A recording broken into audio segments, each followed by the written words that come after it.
বিশ্বনবী হচ্ছে গোটা বিশ্বের মানুষদের জন্য model, as a teacher, as a father, as a commander, as a messenger, as a lawgiver, as a lawmaker, as a reformer of the society, as a philosopher. Muhammad is the superman of the world. চিল্লায় কোন ঠিক কিনা?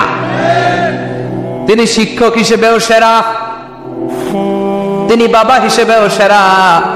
তিনি সাইয়্যিদাতুনা ফাতিমাকে এত ভালোবাসতো, বিশ্বনবী বলতেন ফাতেমা আমার কলিজার টুকরা, যে ফাতেমারে কষ্ট দেয় সেজন্য আমি বিশ্বনবীরে কষ্ট দেয়।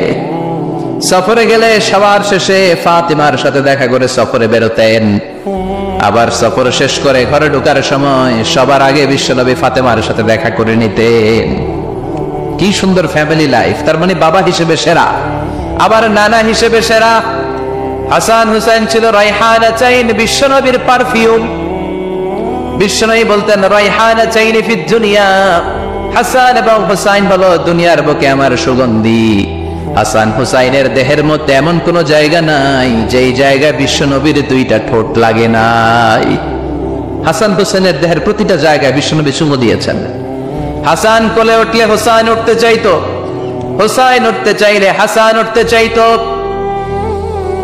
বিশ্বনবীকে ঘোড়া বানিয়ে হাসান কাঁধে উঠতো, আবার হাসানকে নামিয়ে দিয়ে হুসাইন কাঁধে উঠতো। তার মানে নানা হিসেবে সেরা। জোরে বলেন ঠিক কিনা?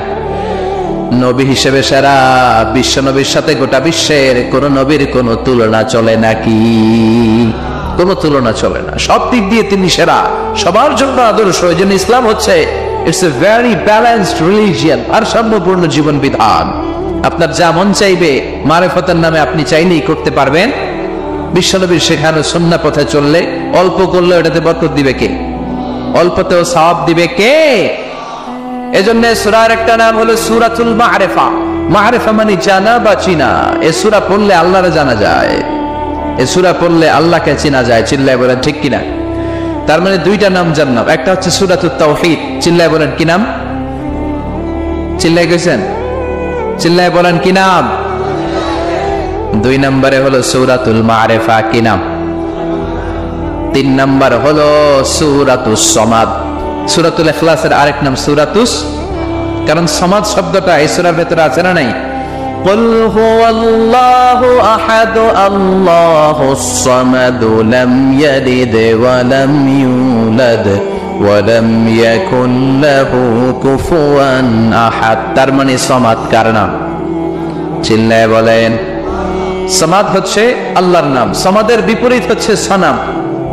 সামাদ শব্দের বিপরীত কি? সনাম মানে মূর্তি। সনাম মানে কি? স্ট্যাচু। সনাম মানে মূর্তি। বিশ্বনবীর জামানায় এক লোক মূর্তির ইবাদত করত, মূর্তিটারে সব সময় আদর করত, মূর্তিটারে সব সময় ভালোবাসতো, সোহাগ করত, মূর্তির কাছে চাইতো। রাত্রিবেলা উঠে মূর্তির কাছে কেঁদে কেঁদে মনের দুঃখ বলতো আর জিকির করতো সনাম সনাম সনাম। আর সনামের বিপরীত কি? সমাদ। একদিন তার প্রিয় মূর্তিটাকে রেখে, তার কল্পিত খোদাটাকে রেখে সে বাজারে গেল। বাজার থেকে এসে দেখে তার মূর্তি গোসল করে দাঁড়ায় আছে, উপরে পানি, গোসল করা পানি। He thought it is the water of mercy and barakah. সে ভাবলো যেহেতু আমার খোদার গায়ের পানি, এটা রহমতের পানি হবে। কথা বলেন, খোদায় যদি গোসল করে খারাপ পানি দিয়ে করবে নাকি? কথা কয় না। এটা অনেক দামি পানি হবে, এটা নিশ্চয়ই বরকতের পানি হবে। He thought it is the water of mercy and blessings and water of rahmah. সে ভাবলে এটা রহমতের পানি। এই পানিকে তো এমনি মিস করা যায় না। যত রোগ আছে সব রোগের নিয়তে এখনই খাওয়া শুরু করে দেই। জিহ্বা দিয়ে চাটতে শুরু করেছে। Started to suck it, the water of barakah. When he started to suck it, he found the taste is little bit weird. The taste is bitter. স্বাদটা একটু কটা কটা লাগে, লোনা লোনা লাগে, টক টক লাগে।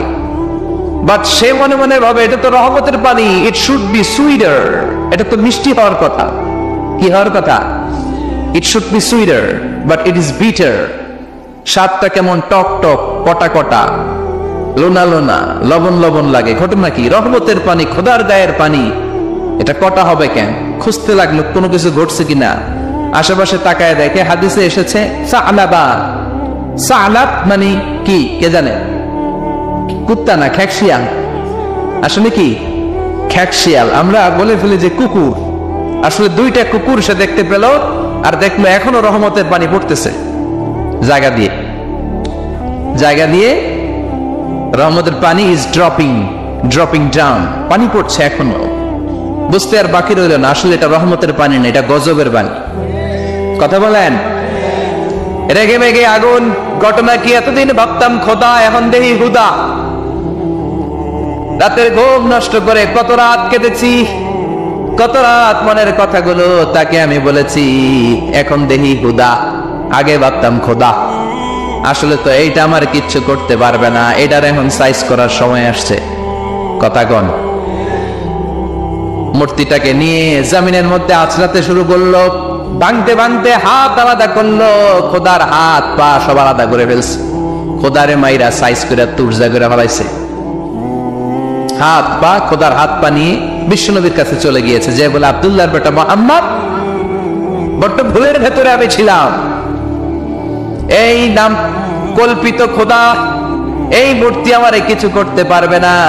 যে নিজেকে খ্যাকশিয়ালের পেশাব থেকে নিজের দেহটারে বাঁচাতে পারে না, এই খ্যাকশিয়ালের পেশাব থেকে যে নিজের রক্ষা করতে পারলো না, সে কিয়ামতের দিন কঠিন মুসিবতের কালে জাহান্নামের আগুন থেকে আমারে কেমনে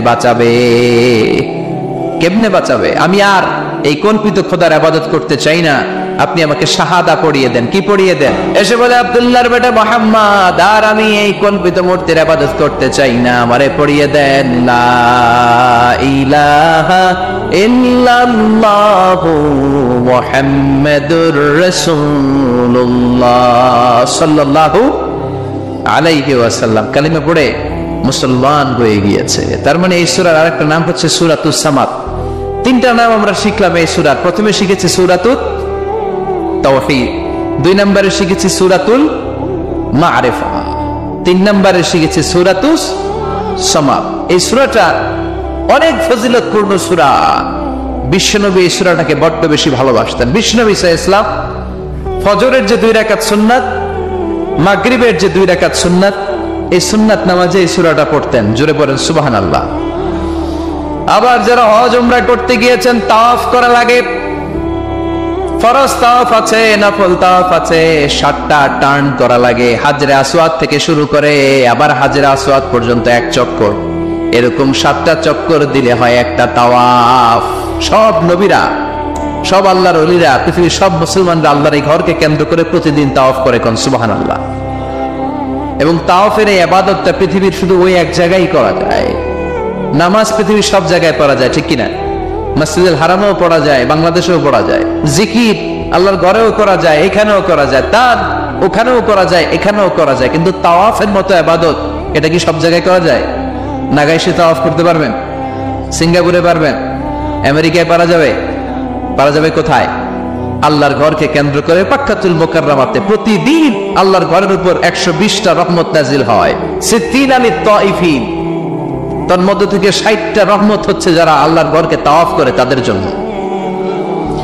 40 লিল মুসাল্লিন, 40টা হচ্ছে যারা আল্লাহর ঘরের সামনে নামাজ পড়ে তাদের জন্য। 40 আর 60 মিলে 100, বাকি রইল কয়টা?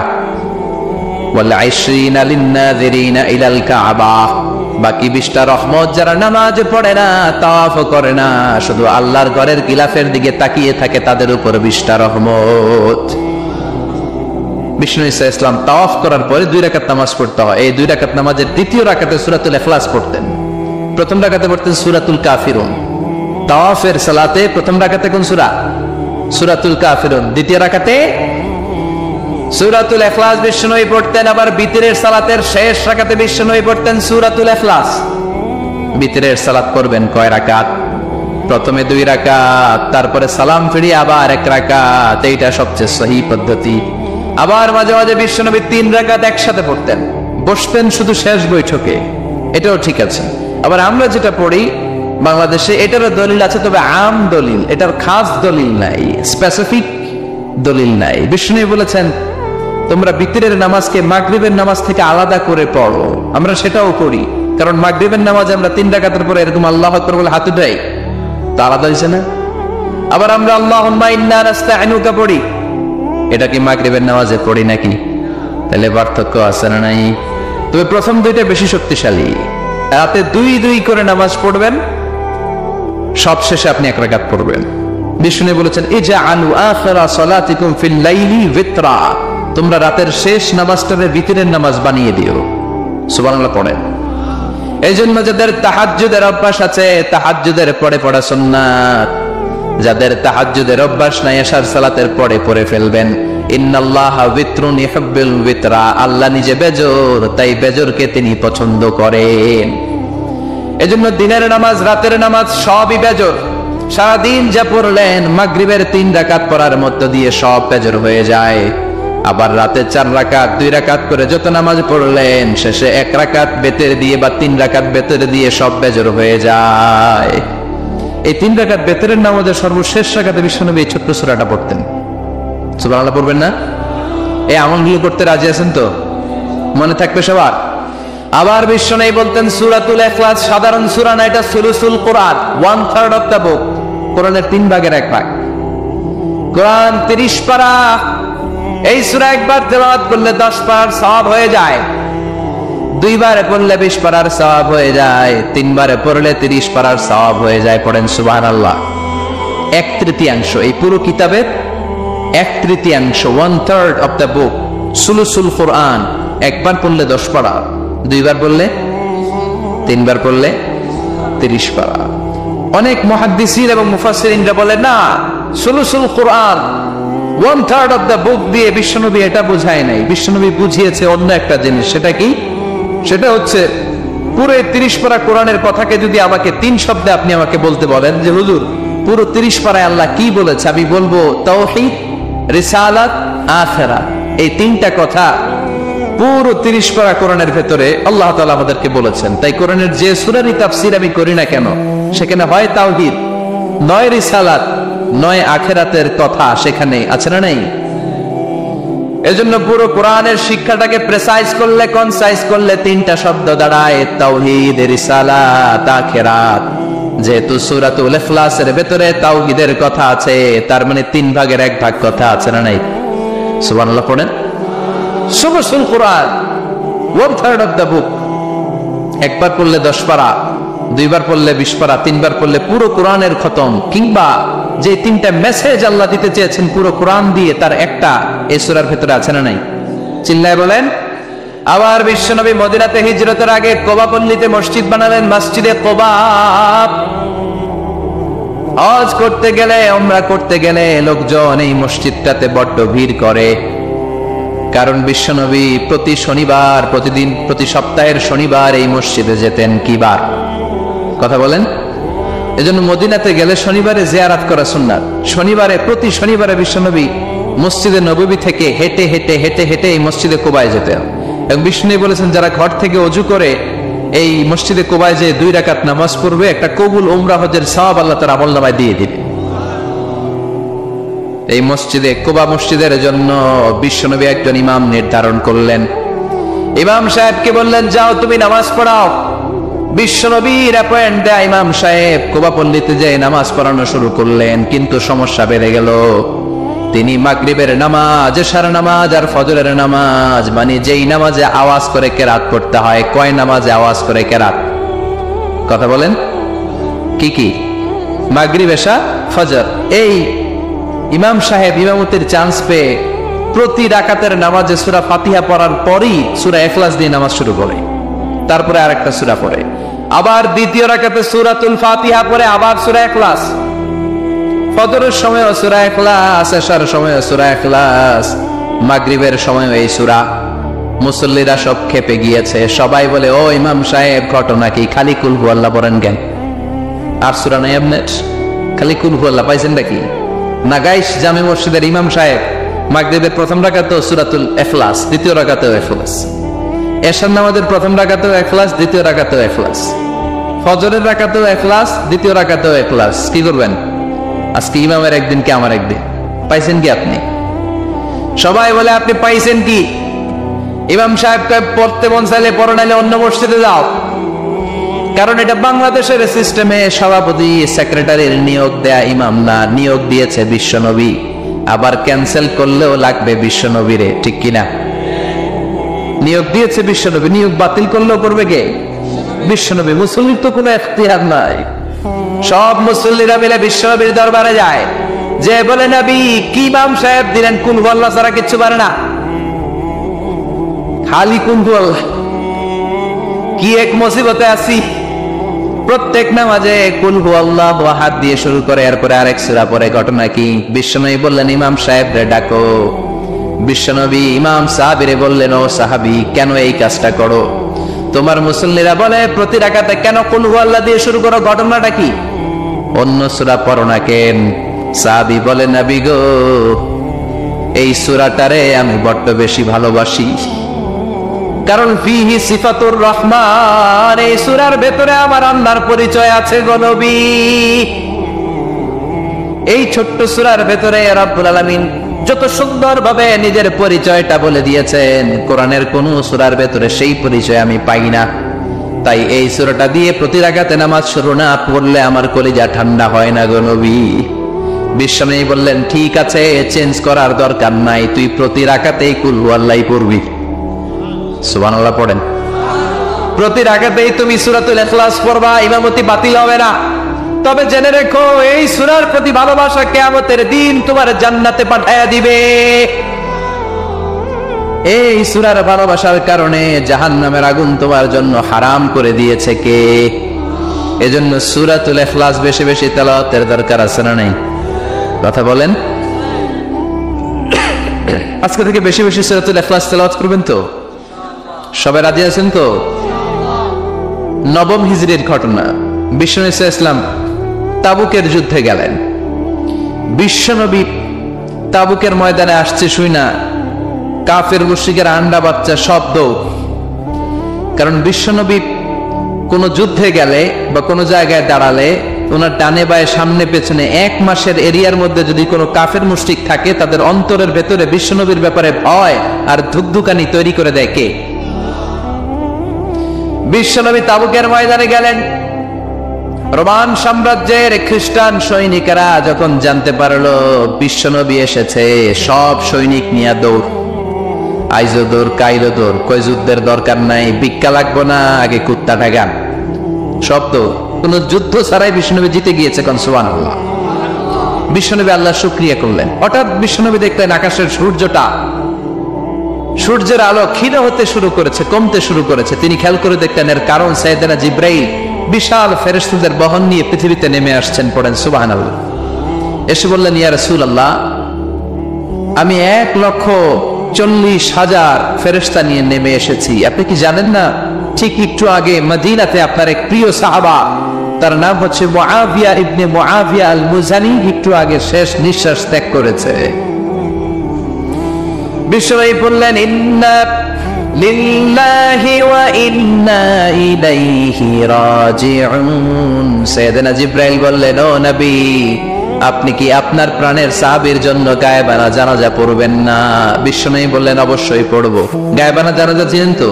এটা পড়া কিন্তু সুন্নাহ। সামনে লাশ নাই, কিন্তু আমি ইমাম, সবাই দাঁড়ালেন পেছনে, আল্লাহু আকবার, 4টা তাকবীর দিয়ে আমরা নামাজ পড়লাম, মৃত ভাইয়ের জন্য দোয়া করলাম, এটার বলে গায়েবানা জানাজা। সুবহানাল্লাহ পড়েন। বিশ্বনবী বললেন অবশ্যই পড়ব। সাহাবীদের মধ্যে ঘোষণা দিলেন, ও সাহাবারা, তোমাদের ভাই মুআবিয়া ইবনে মুআবিয়া আল মুজানি কিছুক্ষণ আগে মদিনাতে ইন্তেকাল করেছে। তোমাদের ভাইদের জন্য সবাই বাইরে বের হয়ে আসো, এই মাত্র আমরা এই মুহূর্তে আমরা গায়েবানা জানাজা পড়ব। বিশ্বনবী প্রথম কাতারে দাঁড়ালেন, হাজার হাজার সাহাবারা লাইন ধরে দাঁড়ালো। সাইয়েদনা জিবরাইল 1,40,000 ফেরেশতা নিয়ে সাহাবাদের পেছনে 2টা লাইনে দাঁড়িয়ে গেলেন। প্রথম লাইনে 70,000, দ্বিতীয় লাইনে আরো 70,000, 1,40,000 ফেরেশতাদের বহর। আর সাহাবারা মিলে আল্লাহু আকবার বলে গায়েবানা জানাজা শুরু করলেন। নামাজ শেষ। বিশ্বনবী তো অবাক, ঘটনা কি? কোন সাহাবীর গায়েবানা জানাজায় তো ফেরেশতা নামে না আকাশের উপর থেকে। বিশ্বনবী জিজ্ঞেস করলেন জিবরাইল, কোন সাহাবীর গায়েবানা জানাজায় তোমরা আকাশ থেকে এত ফেরেশতার বহর নিয়ে নামাই? কি এমন আমল করেছে আমার মুআবিয়া? কি এমন ভালো গুণ ছিল, ভালো আমল ছিল, যার কারণে আরশের উপরে তার এত সম্মান, যার কারণে 1,40,000 ফেরেশতার বহর নিয়ে তোমরা দুনিয়াতে নেমে এসেছো? সাইয়েদনা জিব্রাইল বললেন, নবী তেমন কোনো বড় আমল নয়, ছোট্ট একটা আমল, কিন্তু আমলটারে ভালোবেসেছে কে? আপনার এই প্রিয় সাহাবী হাঁটতে বসতে চলতে ফিরিতে সব সময় পড়তো কুল হুয়াল্লাহু আহাদ আল্লাহুস সামাদ লাম ইয়ালিদ ওয়া লাম ইউলাদ ওয়া লাম ইয়াকুন লাহু কুফুয়ান আহাদ। পড়েন আল্লাহু আকবার। এজন্য বেশি বেশি সূরাতুল ইখলাস তেলাওয়াত করতে রাজি আছেন তো? মনে থাকবে? বিষ্ণু ঈসা ইসলাম প্রতিদিন ফজরের নামাজের পরে, মাগরিবের নামাজের পরে, ওয়া ইনদামা ইয়ামশি ইলা ফিরাশিনা, রাতে যখন বিছানায় যাবেন, এই দুই হাতকে একত্রিত করে সূরাতুল ইখলাস পড়তেন, সূরাতুল ফালাক পড়তেন, সূরাতুন নাস পড়তেন, পড়ে হাতে ফু দিতেন। সহিহ হাদিস। ফু দিয়ে এই ফু দেওয়া হাতটা সারা দেহের মধ্যে ইয়াবদাউ বিহিমা রাসাহু, মাথা থেকে শুরু করে পা পর্যন্ত এভাবে মেসেজ করে দিতেন, মালিশ করে দিতেন। সুবহানাল্লাহ পড়েন। This is a protection you take from your Lord, from all the bad eyes, evil eyes, সব হিংসুকের চোখ থেকে, হিংসা থেকে, সব জাদুটোনা থেকে, সব ব্ল্যাক ম্যাজিক থেকে আপনি প্রোটেকশন চাইলেন কার কাছে? সকালবেলা যদি এই তিনটা সূরা পড়ে ফু দেন, এটাকে আরবিতে বলে কুল আস-সালাসা, কারণ এই তিনটা সূরা শুরুতেই কুল আছে না নাই? কুল হুয়াল্লাহু আহাদ, কুল আউযু বিরাব্বিল ফালাক, কুল আউযু বিরাব্বিন নাস। এজন্য তিনটাকে আরবিতে বলে কুল আস-সালাসা, মানে তিন কুল। কি বলে? তিন কুল। সূরাতুল ইখলাস, সূরাতুল ফালাক, সূরাতুন নাস। ফজরের পরে, মাগরিবের পরে আর বিছানায় যাওয়ার সময় দুই হাত একত্রিত করে ফু দিবেন, সারা গায়ে মেসেজ করবেন। মনে থাকবে? আজকে থেকে মনে থাকবে তো? কালকে থেকে এটা আমল করা যাবে না? আবার মা এসে বলতেন, আমার যদি স্বাস্থ্য খারাপ লাগতো, নবীর কাছে দোয়া চাইতে যাইতাম, বলতাম নবী স্বাস্থ্যটা খারাপ, কি করব? বিশ্বনবী বলতেন, তুমিও সূরাতুল ইখলাস, সূরাতুল ফালাক, সূরাতুল নাস পড়ে হাতের মধ্যে ফু দিয়ে সারা দেহে মালিশ করে দাও। সুবহানাল্লাহ পড়েন। বিশ্বনবীর প্রতিদিনকার একটা আমল, দৈনন্দিন একটা আমল। আবার বিশ্বনবী একবার সিজদায় পড়ে আছেন, হঠাৎ করে লাদাগাতহু আকরাব, একটা বিচ্ছু পোকা বিশ্বনবীকে কামড় দিল। এটাও সহিহ হাদিস। প্রচন্ড ব্যথা। বিচ্ছু পোকার কামড় যারা খেয়েছেন তারাই জানেন ব্যথা কেমন, বেশি না কম। বিচ্ছু ছিলেন তো? কি বলেন আগাইছে? বিচ্ছু গয়। এই বিচ্ছু পোকা কামড় দিয়েছে, প্রচন্ড ব্যথা পেয়েছে বিশ্বনবী। বিশ্বনবী বললেন, লাআনাতুল্লাহি আলাল আকরাব, এই বিচ্ছুর উপর আল্লাহর লানত। মুসল্লিও চিনে না, নবীও চিনে না, কামড় তো দিয়ে বসছে। বিশ্বনবী বললেন, লবণের পানি গরম দাও। লবণের পানি আনা হলো। বিশ্বনবী বললেন, আঙ্গুলের মধ্যে ঢালো। পানি ঢালতে শুরু করা হলো, আর বিশ্বনবী পড়তে আরম্ভ করলেন, কুল হুয়াল্লাহু আহাদ আল্লাহুস সামাদ লাম ইয়ালিদ ওয়া লাম ইউলাদ ওয়া লাম ইয়াকুন লাহু কুফুয়ান আহাদ। পড়েন আল্লাহু আকবার। এজন্য সূরাতুল ইখলাস, এটার জন্য আমাদের দৈনন্দিনকার একটা আমল হয়, প্রতিদিন যেন আমরা এটা পড়ি, তাহলে আমল নামা সওয়াব দিয়ে পূর্ণ করে দিবে কে? এই মাক্কি সূরাটি কেন এবং কোন সিচুয়েশনে, কোন পরিস্থিতিতে মক্কায় নাজিল হলো, তার একটা ব্যাকগ্রাউন্ড আছে। এটাকে বলে শানে নুজুল। কেন নাজিল হলো শুনতে মনে চায়? কষ্ট হচ্ছে না তো? আলোচনা কি কঠিন হচ্ছে না সহজ? আন্ডারস্ট্যান্ডেবল, বোধগম্য হচ্ছে? বোঝা যায় না? বোঝা যায়? আলহামদুলিল্লাহ পড়ে। মক্কার লোকেরা এসে বিশ্বনবীরে ধরলো, ইয়া মুহাম্মদ বাইয়িন লানা সাল্লাল্লাহু আলাইহি ওয়াসাল্লাম বাইয়িন লানা নাসাবা রাব্বিক। ও আব্দুল্লাহর বেটা মুহাম্মদ, তোমার রবের নসবনামা বর্ণনা করো। কি নামা? কথা কোন? নসবনামা বুঝেন তো? কি? হ্যাঁ, বংশ পরিচিতি। মাশাআল্লাহ। নসবনামা মানে বংশ পরিচিতি, বংশধারা, বংশ তালিকা। যেমন আমার নাম মিজানুর রহমান, আব্বার নাম আলী আহমদ, দাদার নাম জাইনুল আবিদিন, তার বাপের নাম মাকরাম। এটা আমার বংশ পরিচিতি। তার মানে মিজানুর রহমান ইবনু আলী আহমদ ইবনু জাইনুল আবিদিন ইবনু মাকরাম, এটা আমার নসবনামা। আপনার নাম কি? জালালউদ্দিন ভাই। বাবার নাম এন্তেজালি। এর বাবার নাম ভুলে গেছি। হ্যাঁ, ইনসাফ আলী। তার বাবার নাম খাইয়ে ফেলাইছি। আপনার আব্বার নাম মোহাম্মদ আব্দুল লতিফ, দাদার নাম, তার বাবার নাম খাইয়ে ফেলাইছি। আমি তো কমপক্ষে 4টা বলছি নাকি?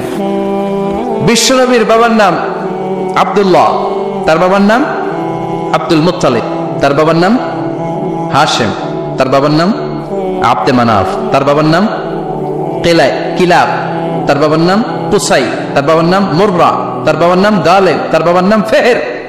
এভাবে যেতে যেতে আদনান, যেতে যেতে ইসমাইল, যেতে যেতে তার বাবার নাম ইব্রাহিম, যেতে যেতে যেতে শীস আলাইহিস সালাম, তার বাবার নাম আদম আলাইহিস সালাম। 50 জেনারেশনস, 50টা বংশ পরিক্রমা আছে। 50টা বংশের ব্যবধানে বিশ্বনবী সাইয়েদনা আদমের সাথে মিলে গেছে। পড়েন সুবহানাল্লাহ। তার মানে মুহাম্মদ ইবনে আব্দুল্লাহ ইবনে আব্দুল মুত্তালিব ইবনে হাশেম ইবনে আব্দে মানাফ ইবনে কিলাব ইবনে মুররা, এইভাবে বিশ্বনবীর নসবনামা। কথা বুঝতে পেরেছেন? বিশ্বনবীর কাছে এসে মক্কার লোকেরা বলে, মুহাম্মদ বাইয়িন লানা নাসাবা রাব্বিক, তোমার আল্লাহর নসবনামাটা কও। তোমার আল্লাহর বাবার নাম কি? ওনার বাবার নাম কি? ওনার বাপের নাম কি? ওনার বাপের নাম কি? তার বাপের নাম কি? এরা মনে করছে আল্লাহর নসবনামা আছে। নাজুক করে পড়বেন না। ও মুহাম্মদ, সবসময় আল্লাহর কথা বলো, আল্লাহর দাওয়াত দাও, আল্লাহর সিজদা দিতে বলো, আল্লাহর জিকির করতে বলো, আল্লাহর নসবনামাটা শোনাও। আল্লাহর বাবার নাম কি? দাদার নাম কি? পরদাদার নাম কি? বিশ্বনবী রেগে গেলেন। সাইয়েদনা জিব্রাইল বললেন, ও নবী রাখবেন না, রেগে যাওয়ার দরকার নাই। ওদের প্রশ্নের উত্তর দেওয়ার জন্য ছোট্ট একটা সূরা আরশের উপর থেকে নাজিল করেছে কে? ও নবী, ওদের মুখের উপর আপনি শক্ত ভাষায় বলে দেন, আল্লাহর কোন নসবনামা নাই, আল্লাহর বাবা দাদা কিচ্ছু নাই। আপনি পড়েন, কুল হুয়াল্লাহু আহাদ আল্লাহুস সামাদ লাম ইয়ালিদ ওয়া লাম ইউলাদ ওয়া লাম ইয়াকুন লাহু কুফুয়ান আহাদ। পড়েন সুবহানাল্লাহ। কুল হুয়াল্লাহু আহাদ। ও নবী আপনি বলেন, তিনি হলেন আল্লাহ, তিনি হলেন আহাদ, একক, একক। আল্লাহুস সামাদ, তিনি অমুখাপেক্ষী। লাম ইয়ালিদ ওয়া লাম ইউলাদ, জন্ম দেয় নাই, কারো কাছ থেকে জন্ম নেয়ও নাই। ওয়া লাম ইয়াকুন লাহু কুফুয়ান আহাদ, গোটা বিশ্বে তার মতো কেউ নাই, তিনি তার মতো। কাফেররা তো টাসকি খেয়ে গেছে। সুবহানাল্লাহ পড়েন। আবার এর শানে নুজুলে আরেকটা বর্ণনা পাওয়া যায়। মুশরিকরা এসে বলল, ইয়া মুহাম্মদ বাইয়িন লানা জিনসা রাব্বিক, তোমার রব কি দিয়ে তৈরি বল। ও মুহাম্মদ, আমরা মানুষ মাটির তৈরি, ফেরেশতারা জিনের তৈরি, ফেরেশতারা নূরের তৈরি, আর জিন জাতি হলো আগুন দিয়ে তৈরি। আমাদের ঘরের আসবাবপত্রগুলো কাঠের তৈরি। এবার বলো তোমার আল্লাহ কিসের তৈরি? আহুয়া মিন ফিদ্দা, তোমার আল্লাহ কি রূপার তৈরি? রূপার খোদা? আহুয়া মিন যাহাব, নাকি সোনার খোদা? স্বর্ণ দিয়ে বানানো আল্লাহ? আহুয়া মিন খাশাব, নাকি কাঠ দিয়ে বানানো তোমার আল্লাহ? কি দিয়ে বানানো বলো? বিশ্বনবীর কাছে তখন জিব্রাইল আয়াত নাজিল করলেন আর বললেন, নবী ওদের প্রশ্নের জবাব আপনি এই সূরা দিয়ে পড়েন আর বলেন, কুল হুয়াল্লাহু আহাদ আল্লাহুস সামাদ লাম ইয়ালিদ ওয়া লাম ইউলাদ ওয়া লাম ইয়াকুন লাহু কুফুয়ান আহাদ। পড়েন সুবহানাল্লাহ। এই ব্যাকগ্রাউন্ড ফজিলত সব শুনে সূরাটা একটু নরম হয়ে আসছে না? এখন নরম নরম লাগে না? মনে হয় যে বুঝতেছি, মনে হচ্ছে যে সহজ হয়ে গেছে, ঠিক কিনা? এবার দেখেন অর্থ আরো সহজ। আল্লাহ বললেন কুল, কুল মানে বলো। কোরআনে যত জায়গায় কুল পাবেন, রব্বুল আলামিন তার পেয়ারা হাবিবকে অর্ডার করছেন, কুল মানে বলো, সে, ও মাই মেসেঞ্জার, সে, বলো। কুল মানে কি? কুল মানে বলো। হে নবী আপনি বলেন, হুয়াল্লাহ, তিনি হচ্ছেন আল্লাহ, আর তিনি হচ্ছেন আহাদ, অদ্বিতীয়, এক এবং একক, অদ্বিতীয়। তাহলে প্রথমে বলতে বললেন, ও নবী আমার সব পরিচয় দেওয়ার আগে আগে নামের পরিচয় দেন। জোরে কোন ঠিক কিনা? আগে ওদের বলে দেন আমার নাম হলো আল্লাহ। আমার নাম কি? কুল হুয়াল্লাহ। নবী আপনি বলেন তিনি হলেন আল্লাহ। তিনি কে? আল্লাহ বলছেন, ইন্নানি আনাল্লাহু লা ইলাহা ইল্লা আনা ফা'বুদনি ওয়া আকিমিস সালাতা লিযিকরি। ইন্নানি আনাল্লাহ, আমি বললাম আল্লাহ। তিনি কে? জোরে বলেন। আল্লাহর নামটা মুখে নিতে কেমন লাগে?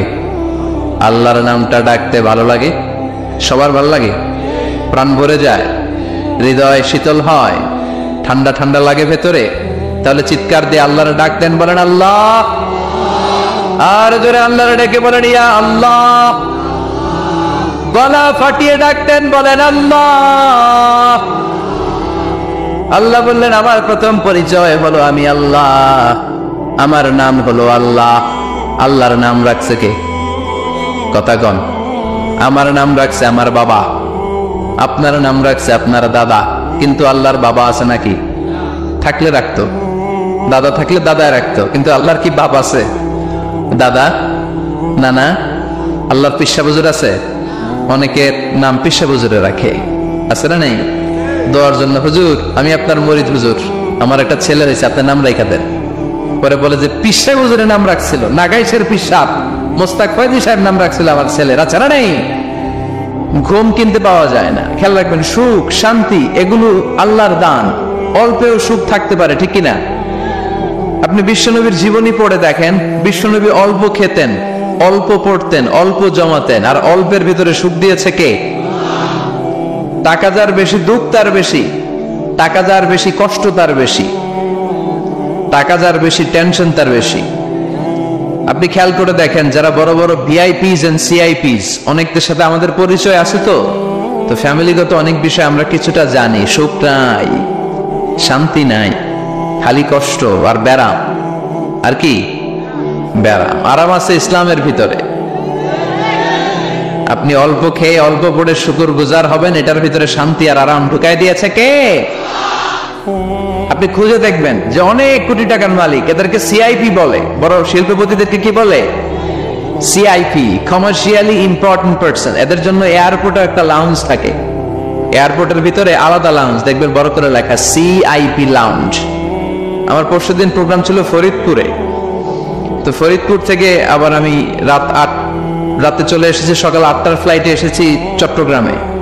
তো ওখানে এখন সোশ্যাল মিডিয়ার কল্যাণে আমাদেরকে অনেকে চিনে, তো ওখানে যত সিকিউরিটি আছে, গোয়েন্দার লোক আছে, সবাই আমাকে ধরছে যে হুজুর আপনি এখানে না বসে আপনি সিআইপিসদের রুমে চলেন। আমি কি ভাই, আমি তো সিআইপি না, আমি মাফও চাই দোয়াও চাই।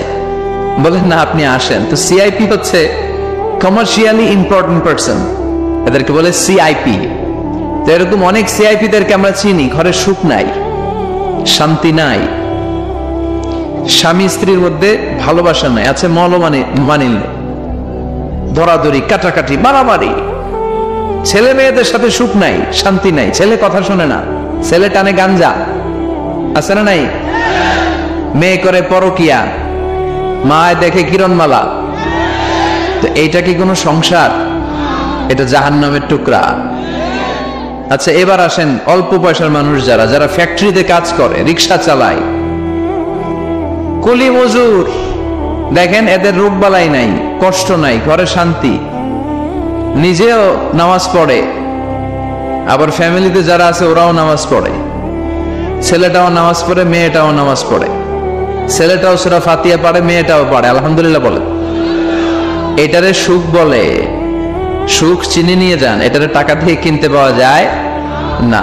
যারা ধনী, এই সিআইপিসদের টেনশন বেশি, এদের রোগ বেশি, এমনকি এরা খেতেও পারে না।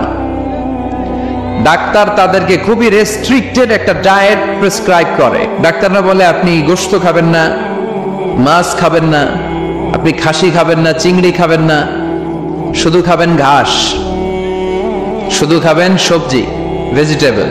খুবই রেস্ট্রিক্টেড ডায়েট। ভেজিটেবল খেতে পারে, অল্প লিমিটেড কিছু ভাত খেতে পারে, রুটি খেতে পারে। তার মানে খাওয়াতে সুখ নাই, ফ্যামিলিতে সুখ নাই, রাতে চোখে ঘুম নাই, ঠিক কিনা? ঘুমের ট্যাবলেট 4টা 5টা খেয়ে এরা ঘুমাতে যায়, এরপর লাফতে ওঠে, আছে না নাই? কিন্তু ঘুমের জন্য যে ট্যাবলেট লাগে এটা রিকশাওয়ালারা জানেই না। সুবহানাল্লাহ পড়েন। দিস ইজ কল্ড পিস, এটার বলে শান্তি। এই শান্তি দেওয়ার মালিক কে? এজন্য রব্বুল আলামিন বলেন আল্লাহকুমুত তাকাসুর হাত্তা যুরতুমুল মাকাবির। দুনিয়ার লোভ লালসা তোমাদেরকে পাগল বানিয়ে দিয়েছে। এই পাগলামি কমবে না যতদিন না কবরে ঢুকো। কবরে ঢুকার আগ পর্যন্ত চাই চাই আরো লাগবে। এই মানসিকতা মানুষের থামবে না। মানুষ শুধু কম্পিটিশন করতে পছন্দ করে, ওর 5 তলা আমার লাগবে 10 তলা। কম্পিটিশন আছে না নাই? ফেনী শহরে আগে 10 তলা কোনো বিল্ডিং ছিল 20 বছর আগে? কথা বলেন, এখন আছে না নাই? ঢাকা শহরে আজ থেকে 20-25 বছর আগে 10 তলা 15 তলা বিল্ডিং খুঁজে পাওয়া যেত সহজে। এখন অলিতে গলিতে বিল্ডিং এর জন্য হাঁটাই যায় না। চিল্লায় বলেন ঠিক কিনা? বিশ্বনবী বললেন ওয়ান্তাল হুফাতাল উরাতাল আলাতা রিয়া আশ-শাইয়াতাতাওয়ালুনা ফিল বুনিয়ান। কিয়ামতের আগে দেখতে পাবা কিছু লোক যাদের পেটে খাবার ছিল না, গায়ে দেওয়ার মতো জামা ছিল না, সমাজে তাদের কোনো ধরনের নাম আর ডাক ছিল না, তারা হু হু করে বড়লোক হয়ে যাবে। They will start to construct high rises buildings in the cities.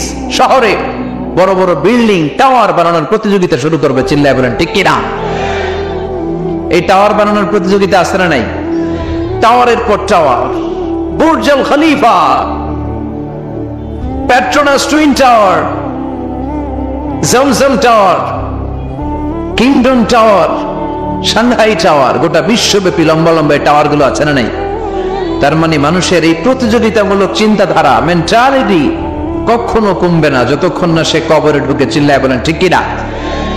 আপনি গোটা বিশ্বব্যাপী যদি খেয়াল করেন, যারা বড় বড় ধনকুবের আছে, বর্তমান পৃথিবীতে সবচেয়ে বড় ধনী লোকটার নাম কি চিনেন আপনারা ওনাকে? কি নাম? কত টাকার যে মালিক সে নিজেও জানে না। তার পকেট থেকে যদি 1 বান্ডিল টাকা পড়ে যায়, এই টাকাটা উঠাতে তার যত সময় লাগবে, এটা না উঠায় যদি সে হাঁটে, তার মেধার আইডিয়া গুলোকে কাজে লাগালে এর চেয়ে বেশি টাকা আরো জেনারেট হয়ে যাবে। কি পরিমাণে টাকার মালিক সে! বারেন ওয়াফেদ বারেন, কি নাম ওর? আল্লাহু আকবার। কত টাকার মালিক সে নিজেও জানে না। প্রিন্স ওয়ালিদ বিন তালালের নাম শুনেছেন? সৌদি ধনকুবের। সৌদি বর্তমান যে বাদশা, তার আগের বাদশার ভাগিনা, কিংডম হোল্ডিং কোম্পানির মালিক। তার একটা প্লেন আছে, পার্সোনাল জেট প্লেন, যেটা 70% মেড অফ গোল্ড। একটা বিমান, যে বিমানের 70% স্বর্ণ দিয়ে বানানো। নাউজুবিল্লাহ পড়বেন না? আমার ব্রুনাইতে একটা প্রোগ্রাম ছিল, পৃথিবীর সবচাইতে বড় যে প্যালেস, রাজপ্রাসাদ, এটার নাম হচ্ছে ইস্তানা নুরুল ইমান। প্রায় 2000 কক্ষ আছে ওটার ভেতরে। ওই রুমগুলোর ভেতরে যে কমোড আছে, টয়লেটের কমোড, এগুলো মেড অফ গোল্ড, স্বর্ণ দিয়ে বানানো। নাউজুবিল্লাহ কইবেন না? এই ইস্তানা নুরুল ইমানের মালিক হচ্ছে ব্রুনাইয়ের সুলতান হাসান আল বালখিয়া। তার সংগ্রহে 500টা রোলস রয়েস গাড়ি আছে। কয়টা? যে রোলস রয়েস গুলার কমসে কম দাম হচ্ছে বাংলাদেশি টাকায় 8 থেকে 10 কোটি টাকা। এরকম কয়টা আছে? আচ্ছা, আপনারা উত্তর করেন যে একজন মানুষের আনন্দ ফুর্তি করতে, ঘুরতে, চিলিং করতে, আউটিং এ যেতে, লং ড্রাইভে যেতে সবাই মিলে ফ্যামিলির কয়টা গাড়ি লাগে? 5টা? 10টা? হ্যাঁ, তার সংগ্রহে রোলস রয়েস গাড়ি আছে 500টা। পোরশে, ফারারে, লাম্বরগিনি, ওডি, রেঞ্জ রোভার, এই জাতীয় বিশ্ববিখ্যাত যে ব্র্যান্ড, এই পরিমাণ, কি পরিমাণ যে তার সংগ্রহে আছে, কালেকশনে আছে, তার কোনো শেষ নাই। তার মানে মানুষের মেন্টালিটি হচ্ছে, যার আছে যত বেশি তার চাই তত বেশি। চিল্লায় বলেন ঠিক কিনা? এজন্য রাব্বুল আলামিন বলেন, আলহাকুমুত তাকাসুর হাত্তা যুরতুমুল মাকাবির। তোমাদের দুনিয়ার লোভ লালসা কোনোদিন কমবে না যতক্ষণ না তোমরা কবরের বাড়িতে ঢুকবা। ঠিক কিনা? এই কবরে ঢুকার আগ পর্যন্ত মানুষের সম্পদ আর অর্থের প্রতি লোভ লালসা আকাঙ্ক্ষা কখনো কমবে না। খেয়াল রাখবেন, সম্পদ উপার্জনে ইসলাম বাধা দেয় না। আপনি যদি হালাল পন্থায় উপার্জন করতে চান, এটারে হালাল রেখেছে কে? সম্পদ আপনি উপার্জন করবেন, খরচ করবেন, আপনার উপর যাকাত ফরজ হলে যাকাত দিয়ে দিবেন, কিন্তু সম্পদকে হৃদয়ে স্থান দেয়া যাবে? হৃদয়ে থাকবে কার ভয়? চিল্লায় বলেন কার? যাদের হৃদয়ে আছে আল্লাহর ভয়, তারা কবু পথ ভুলে যায় না। আল্লাহর প্রেম ছাড়া এই দুনিয়ায় কারো কাছে কোনো কিছু চায় না। রাতের আধারে যারা সেজদাতে রয়, দু চোখের স্রোতে নদী যেন বয়, ছলনার হাতছানি যতই আসুক, পেছনে ফিরেও সে তাকায় না। যাদের হৃদয়ে আছে আল্লাহর ভয়, তারা কবু পথ ভুলে যায় না। আল্লাহর প্রেম ছাড়া এই দুনিয়া কারো কাছে কোনো কিছু চাই না, কারো কাছে কোনো কিছু চাই না। ঠিক কিনা? মুমিনের অন্তরে তো মুমিন অর্থ সম্পদকে স্থান দিতে পারে না। মুমিনের অন্তরে মুমিন স্থান দিবে কাকে? চিৎকার করে বলতে হবে কাকে? তার মানে ইসলাম বলে তুমি সম্পদ উপার্জন করো, সম্পদকে তুমি আহরণ করো, কিন্তু সম্পদকে তুমি তোমার হৃদয়ে স্থান দিও না। হৃদয়ে স্থান দিবা কাকে? আবার সম্পদ পেয়ে যখন আপনি ধনী হয়ে যাবেন, যাকাত দেয়াটারেও ফরজ করেছে কে?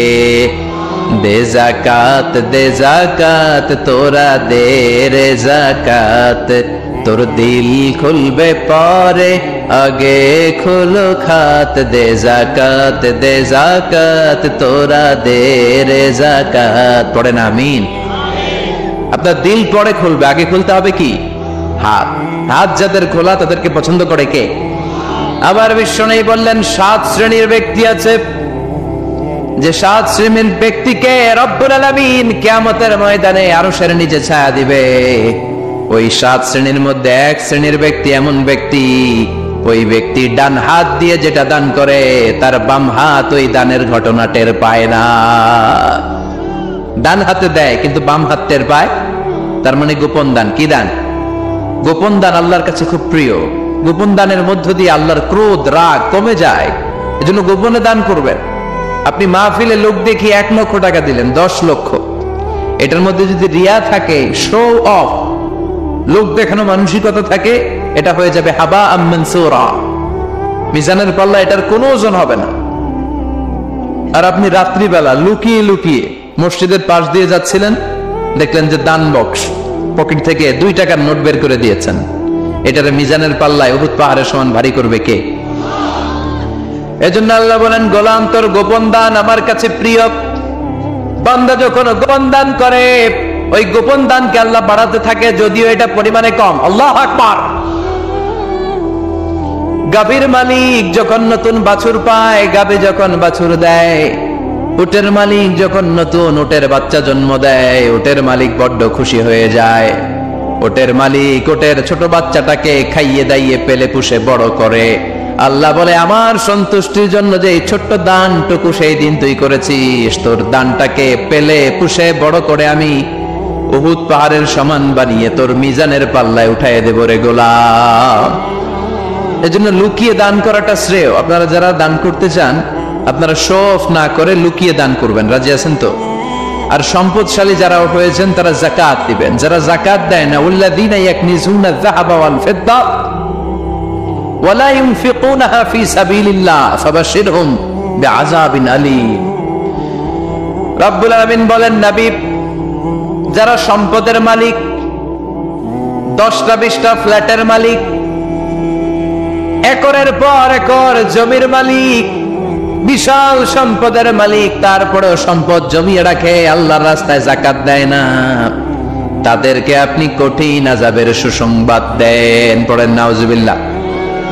আওয়াজ করে বলেন তো, আযাবের সুসংবাদ হয় না দুঃসংবাদ?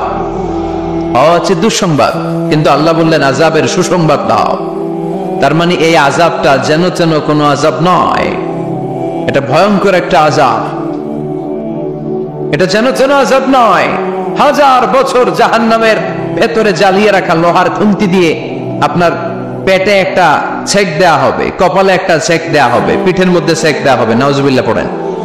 এজন্য আল্লাহ বললেন, কঠিন মর্মন্তুদ আযাব আর শাস্তি, পানিশমেন্টের সুসংবাদ দাও। ছেলে গণিত পরীক্ষায় ফেল করেছে, মা বলে, তুই ফেল করছস, তোর আব্বা এসে এমন মাইট দিবে, মাইট দিলে মজা টের পাবি। আচ্ছা, আওয়াজ করে বলেন, মাইট দিলে কি মজা পাওয়া যায় না ব্যথা পাওয়া যায়? কিন্তু মা বললেন যে মজা টের পাবি, তার মানে মাইটটা যে কড়া মাইট হবে। শাস্তিটা হবে বড় ডেঞ্জারাস শাস্তি। এই শাস্তির তীব্রতা, মাইরের তীব্রতা বোঝানোর জন্য মা মজার কথা বলেছেন, চিল্লায় বলেন ঠিক কিনা? এজন্য সম্পদশালী যারা হয়েছেন আল্লাহর শুকরিয়া করেন, আর বছরান্তে যাকাত দিয়ে দেন। সম্পদের মধ্যে বরকত দিবে কে? সাইয়েদনা মুসা আলাইহিস সালামের নাম শুনেছেন? ওনার এক চাচাতো ভাই ছিল করুন, বিশাল সম্পদের মালিক। কত যে সম্পদ! তার সব সম্পদগুলো সে সিন্ধুকের ভেতরে আটকে রাখতো। আর ওই সিন্ধুকের তালার যে চাবিগুলো, ওই চাবিগুলা কাঁধে তুলতে 10 জন মানুষ লাগতো। তাহলে সম্পদ কি কম না বেশি? সাইয়েদনা মুসা আলাইহিস সালাম বললেন, আল্লাহ তোমাকে সম্পদের মালিক বানিয়েছে, তুমি এই সম্পদের যাকাত দাও। কি দাও? সে বলে, না, আল্লাহ তো আমার সম্পদের মালিক বানায় নাই, ইন্নামা উতীতুহু আলা ইলমিন ইনদি, আমি আমার মেধা খাটিয়ে এই সম্পদের মালিক হয়েছি। সাইয়েদনা মুসা আলাইহিস সালাম বললেন, যাকাত দাও, না হয় আল্লাহর আযাবের অপেক্ষায় থাকো। কারণ বলে, তোমার আল্লাহরে বলো যদি পারে আমারে আযাব পাঠাইতে, আমার দিকে যদি পারে তোমার আল্লাহ যেন আযাব পাঠায়। আল্লাহরে চ্যালেঞ্জ দিস। কারে চ্যালেঞ্জ দেয়? আল্লাহ তো ছাড় দেয় কিন্তু ছেড়ে দেন, এটা জানেই না। আল্লাহ কি দেয় কি দেয় না, এই কথাটা মনে রাখতে পারবেন? আল্লাহ কি দেয় কি দেয় না? আল্লাহ ছাড় দেয়, আল্লাহ চান্স দেয়, আল্লাহ সুযোগ দেয়, আল্লাহ ভালো হয়ে যাওয়ার সুযোগ দেয়, কিন্তু আল্লাহ ভুলে যায় না, আর আল্লাহ ছেড়েও দেয় না। চিল্লায় বলেন ঠিক কি না? কারণ বলে, তোর আল্লাহরে বল, পারলে আমারে মারতে, পারলে আযাব পাঠাতে বল, দেখি তোর আল্লাহর শক্তি কত রে মুসা, আযাব পাঠাতে বল। আল্লাহ বলে, ফাখাসাফনা বিহি ওয়া বিদারিহিল আরদ। এই কথা বলার সাথে সাথে কারুনের বিশাল সিন্ধুকের বাক্স, স্বর্ণের বাক্স, রূপার বাক্স, সম্পদের বিশাল বিশাল সিন্ধুকগুলো সহ কারুনকে আমি জামিনের মধ্যে দাবিয়ে দিলাম। নাউজুবিল্লাহ পড়ে। জামিনে, এটা একটা আশ্চর্যজনক শাস্তি। এই শাস্তি আবার অন্যদেরকে আল্লাহ দেয় নাই।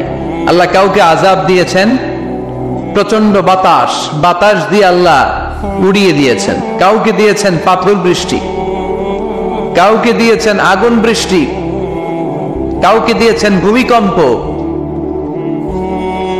কাউকে আল্লাহ আকৃতির বিকৃতি ঘটিয়েছেন।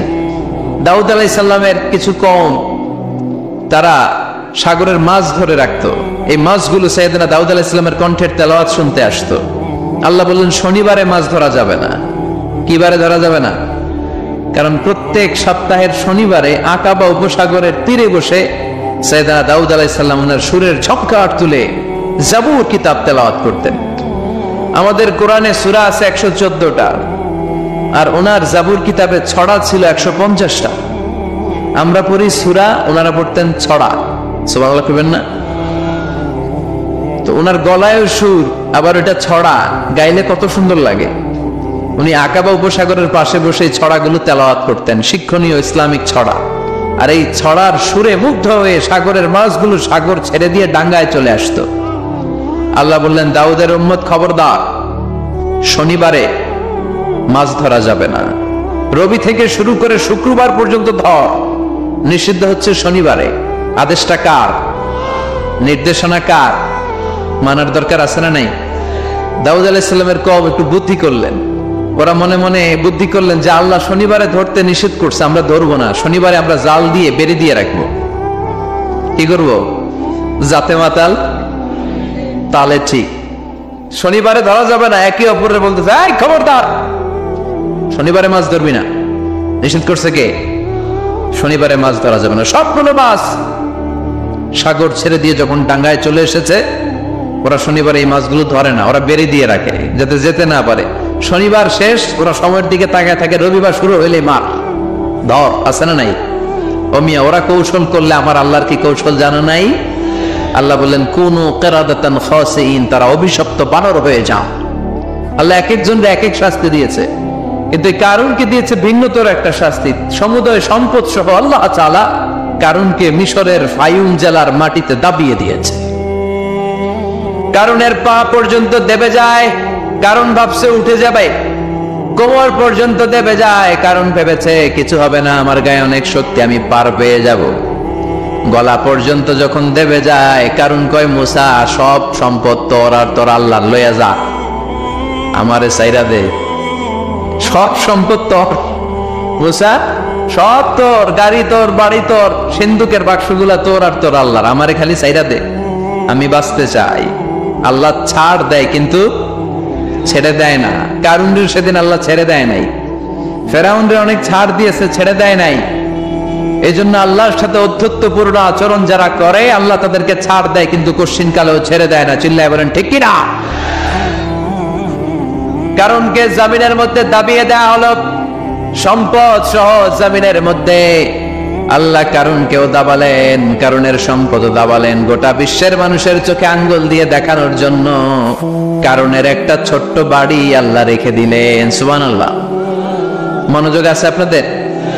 তাকবীর পড়েন, লিল্লাহি তাকবীর। এই যাকাত যদি না দেন, আপনার এই আদরের সম্পদগুলো, ব্যাংক ব্যালেন্স, আপনার প্রাইস বন্ড, আপনার ফ্ল্যাট গুলো, আপনার একর একর জমিগুলো কিয়ামতের দিন কি হবে জানেন? সুজাআন আকরা, টেকো সাপ। সাপের মাথায় চুল হয়, জানেন? এই যে ফানা ধরে না, এইটা হচ্ছে সাপের মাথা। এইখানে সাপের মাথায় কিছু পশম হয় আর চুল হয়, কিন্তু যেই সাপ বেশি বিষাক্ত, বিষের ঠেলায় ওই চুল পড়ে যায়। এই জায়গায় চুল, আবার দেখতে যায় না আজকে সাপ ধরে একেবারে শেষ করে দেবে। তো আল্লাহ যে সাপগুলো দিয়ে আমাদেরকে পানিশমেন্ট দিবে, এগুলো তো দুনিয়ার সাপের মতো, তাই না? এগুলো মনে হয় অ্যানাকোন্ডার মতো, C snake, rattle snake, king cobra, black mamba, Python, এই জাতীয় সাপ না। সুজাআন আকরা, টেকো সাপ, মাথায় চুল নাই, এক একটা ছোবলে আপনার পুরো দেহটা ভেনোমাস হয়ে যাবে, পয়জনাস হয়ে যাবে। এক ছোবলে দেহটা 70 গজ জামিনের নিচে চলে যাবে। এজন্য যাকাত দেয়ারে আবশ্যক করে দিয়েছে কে? এখন আবার যাকাতের শাড়ি আর লুঙ্গি সমাজে আছে না নাই? আল্লাহর কসম করে বলছে, যাকাতের শাড়ি, যাকাতের লুঙ্গি বলতে কিচ্ছু নাই। এগুলো এমন শাড়ি মশারির চেয়ে পাতলা, এগুলো আপনি গরিবদের হাতে তুলে দেন কি করে? এই ঠাট্টা করার স্পর্ধা আপনাকে কে দিয়েছে? অনেক ভিআইপি সিআইপিসরা আছে, অ্যানাউন্স করে দেয়, আমার বাংলো বাড়ির সামনে ফেব্রুয়ারির অত তারিখে আসবেন সবাই, 14ই ফেব্রুয়ারি আসবেন, ভালোবাসার শাড়ি দিয়ে দিব সবাই। তো এই পাতলা শাড়ি নেওয়ার জন্য আসে মহিলারা, শাড়ি দিবে 5000, মানুষ আসছে 1 লাখ, পদপৃষ্ঠ হয়ে মারা যায়, এরকম আছে না নাই? আপনার যাকাতের শাড়ি নিতে এসে ম্যানেজমেন্টের অভাবে, সুন্দর ব্যবস্থাপনার অভাবে পদপৃষ্ঠ হয়ে যারা মারা গেল, এদের হত্যার দায়ভার আপনি কিয়ামতের দিন এড়াতে পারবেন না। চিল্লায় বলেন ঠিক কিনা? যাকাত এসেছে দারিদ্র্য বিমোচনের জন্য, to wipe out the poverty from the society। সমাজ থেকে আপনি দারিদ্রতাকে ঝাড়ু পেটা করে বিদায় করবেন, এজন্য এসেছে যাকাত। একজন লোককে যখন আপনি যাকাত পে করবেন, এমন পরিমাণে যাকাত আপনি তাকে দিবেন যে তার জন্য আর অন্য কোথাও যাকাতের লাইনে যে হাত পাতা না লাগে। কথা বুঝতে পেরেছেন? এজন্য যাকাতের শাড়ি, যাকাতের লুঙ্গি কোনোদিন দিবেন না। আপনি 10,000 জনকে দেওয়ার দরকার নেই, আপনি 10 জনকে দেন, 10টা সিএনজি কিনে দেন, তাদের ঘরে যদি কর্মক্ষম ছেলে পেলে থাকে অটো রিক্সা কিনে দেন, সিএনজি কিনে দেন, একটা অস্ট্রেলিয়ান গাই কিনে দেন, দুধ বিক্রি করে ফ্যামিলিটা চলবে, ঠিক কিনা? আপনি একটা চায়ের টং দোকান করে দেন, একটা ঝালমুড়ির দোকান করে দেন, তাহলে তার এই কাজের মধ্য দিয়ে তার পুরো ফ্যামিলিটা লিড করতে পারবে। চিৎকার করে বলেন ঠিক কিনা? এইভাবে যাকাত দিতে রাজি আছেন তো? আপনাদের মধ্যে থেকে যদি কারো যাকাত ফরজ না হয়, আপনাদের আত্মীয় স্বজনদের মধ্যে যাদের যাকাত ফরজ হয়েছে, এই মেসেজটা পৌঁছে দিতে হবে। রাজি আছেন? রাজি আছেন? এজন্য রব্বুল আলামিন বলেন, আলহাকুমুত তাকাসুর হাত্তা যুরতুমুল মাকাবির। দুনিয়ার লোভ কোনোদিন তোমাদের কমবে না যতদিন না তোমরা কবরে ঢুকো। কবরে ঢুকার আগ পর্যন্ত আমাদের লোভ কমবে? চিল্লায় বলেন কমবে না। আমরা এই দুনিয়াটাকেই সব মনে করি, আসলে এটা কি সব? কথা বলেন, আসলে এটা সব না। আমরা চাক্ষুষ যখন মালাকুল মাউতকে দেখতে পাবো, তখন আমাদের টনক নড়বে। আমরা প্রত্যেকেই কিন্তু মালাকুল মাউতকে দেখব, বিশ্বাস হয়? প্রত্যেকেই আমরা দেখব, ভালো হলেও দেখব, খারাপ হলেও দেখব। নিজ চোখে আমরা মালাকুল মাউতকে দেখতে পাবো, আর আমাদের রূহ তিনি কবজ করে নিয়ে যাবেন। চিৎকার করে বলেন ঠিক কিনা?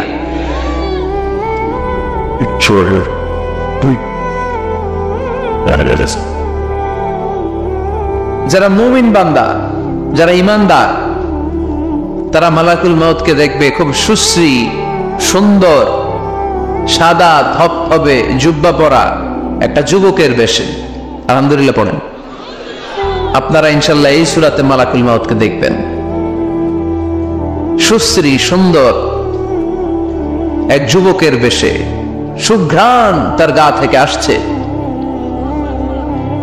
সে এসে মুমূর্ষু ব্যক্তির মাথার সামনে বসে পড়ে, বসে বলে, ইয়া আইয়াতুহান নাফসুল মুতমাইন্নাহ, হে প্রশান্ত আত্মা, উখরুজি ইলা মাগফিরাতিল্লাহি ওয়া রিদওয়ানি, আল্লাহর ক্ষমা, আল্লাহর সন্তুষ্টির দিকে তুমি বের হয়ে আসো। বলতে বলতে রুহুটা স্মুথলি মুমিন বান্দার দেহ থেকে বের হয়ে মালাকুল মউতের হাতে চলে যাবে।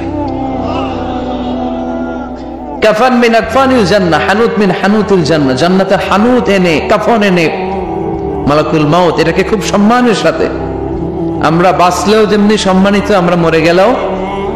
রব্বুল আলামিন বলেন, ওয়ালাকাদ কাররামনা বানি আদম, আমি বনি আদমকে সম্মানিত করেছি, বেঁচে থাকলেও মানুষ সম্মানিত, মরে গেলেও সম্মানিত, ঠিক কিনা? বিশ্বনবী দেখলেন একটা লাশ নিয়ে যাওয়া হচ্ছে, পেছনে পেছনে অনেক মানুষ, লাশ বহনকারী মানুষগুলোরে দেখে বিশ্বনবী সাহাবাদের সাথে বসা ছিলেন, হঠাৎ বিশ্বনবী দাঁড়িয়ে গেলেন। সাহাবারা বললেন, নবী ইন্নাহু ইয়াহুদি, এইটা তো ইহুদির লাশ, আপনি দাঁড়ালেন কেন? আপনি বসেন। বিশ্বনবী বলেন, আওয়ালাইসাত নাফসান, হোক না ইহুদির লাশ, এটা কি মানুষ না? সুবহানাল্লাহ পড়েন। কি নবী ছিলেন! মানবতা, হিউম্যানিটি কাকে বলে তিনি গোটা বিশ্বের মানুষের চোখে আঙ্গুল দিয়ে শিখিয়ে গিয়েছেন। বিশ্বনবী বলেন, এটা মানুষ, মানুষকে আমি অনেক সম্মান দান করেছি। I have dignified the status of the sons of Adam, আমি আদম আলাইহিস সালামের সব সন্তানকে সম্মানিত করেছি। চিল্লায় পড়েন সুবহানাল্লাহ। আল্লাহ আমাদের সম্মান এত বাড়িয়েছে যে নূরের ফেরেশতারাও এই মানুষকে সেজদা দিতে বাধ্য হয়েছে, ঠিক কিনা? তুমি মাটির আদমকে প্রথম সৃষ্টি করিয়া ঘোষণা করিয়া দিলে শ্রেষ্ঠ বলিয়া, তাই তো নূরের ফেরেশতা করে আদমকে সেজদা, ঠিক কিনা? তাই তো নূরের ফেরেশতা করে আদমকে সেজদা, সবার চেয়ে সম্মান দিলে মাটির আদমকে। আল্লাহু আল্লাহু তুমি জাল্লে জালালুহু, শেষ করা তো যায় না গে তোমার গুণগান। আল্লাহু আল্লাহু, সুবহানাল্লাহ পড়েন। তার মানে মানুষের সম্মান আছে না নাই? এই মুমিন বান্দাকে আল্লাহ এত সম্মান দেয়, মালাকুল মউত পুরুষের আকৃতিতে আসে, যুবকের আকৃতিতে আসে, ধবধবে সাদা জুব্বা পরে জান্নাতি কাফনে করে রুহুটা নিয়ে ইল্লিনে চলে যায়। আল্লাহ আমাদের মৃত্যুটা যেন এরকম ইমানের মৃত্যু হয়। আরো জোরে পড়েন আমিন। আর যারা কাফের, আহলুশ শিমাল, বামপন্থী, ইসলাম বিরোধী, এরাও মালাকুল মউতকে দেখে, তবে ভয়ঙ্কর আকৃতিতে দেখে, ভয়ঙ্কর। যত কুৎসিত হতে পারে একজন মানুষের চেহারা, যত দুর্গন্ধ বেরোতে পারে একজন লোকের দেহ থেকে, এরকম ভয়ঙ্কর অগ্নিমূর্তি নিয়ে মালাকুল মউত তার কাছেও আসে, সেও দেখে। তবে এসেই মালাকুল মউত ত্রাস সৃষ্টি করে। কি সৃষ্টি করে? আপনারা হাইওয়েতে বাসে করে ঢাকায় যেতে কখনো ডাকাতের কবলে পড়েছেন? কেউ কেউ কেউ হয়তো পড়েছেন। ডাকাতরা কি করে জানেন? ডাকাতরা সংখ্যায় কম, পড়েছে, অনেকে পড়েছ, তাদের অভিজ্ঞতা আছে। ডাকাতরা সংখ্যায় 5 জন, বাসে আছে 50 জন, তারপরে 50 জন কাঁপতে থাকে। এর কারণ ডাকাতরা এসেই শুরুতে একটা ত্রাস সৃষ্টি করে। ওরা রামদা দিয়ে, চাকু দিয়ে এলোপাথাড়ি কোপায় পুরুষগুলোরে, যাতে রক্ত দেখে ভয়ে যা যা আছে আগে রেডি করে রাখে।